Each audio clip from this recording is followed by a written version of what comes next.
L'acteur français et le paparazzi italien ont enterré la hache de guerre à Rome, mettant un terme à un procès débuté en juin 2025.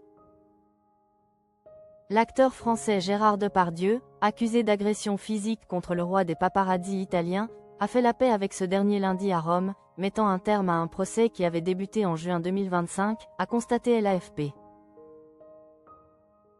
Oui, nous sommes parvenus à un accord et nous en sommes heureux, a dit au journaliste Fabrizio Siggia, l'avocat de Gérard Depardieu, devant le Harry Bar de Rome, un célèbre café de la Via Veneto où l'altercation entre les deux hommes s'était produite il y a plus d'un an et demi. Rino Barilari, un Italien de 80 ans surnommé le roi des paparazzis, avait accusé l'acteur français de l'avoir agressé physiquement le 24 mai 2024, Gérard Depardieu affirmant de son côté s'être interposé entre le paparazzo et sa compagne. J'ai retiré ma plainte. Aujourd'hui j'ai retiré la plainte, d'abord parce qu'il a présenté ses excuses, non seulement à moi mais à tous les Italiens, et ensuite par respect pour le personnage que j'ai toujours aimé et que j'aimerais toujours comme un grand acteur, a déclaré pour sa part Rino Barilari aux journalistes. La réconciliation s'est faite de manière tranquille, je l'ai pris dans mes bras et embrassé, a-t-il ajouté.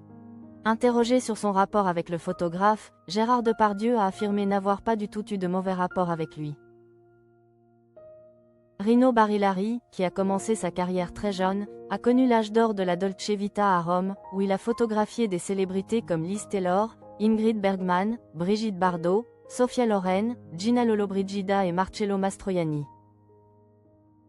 Icône du cinéma français, Gérard Depardieu, 77 ans, a été condamné au printemps dernier à 18 mois d'emprisonnement avec sursis pour des agressions sexuelles lors d'un tournage à Paris en 2021. Il a fait appel, et a été renvoyé devant la cour criminelle de Paris pour les viols dénoncés par la comédienne Charlotte Arnoux. L'acteur conteste ces accusations depuis sa mise en examen, inculpation, en 2020 et a fait appel de l'ordonnance de renvoi.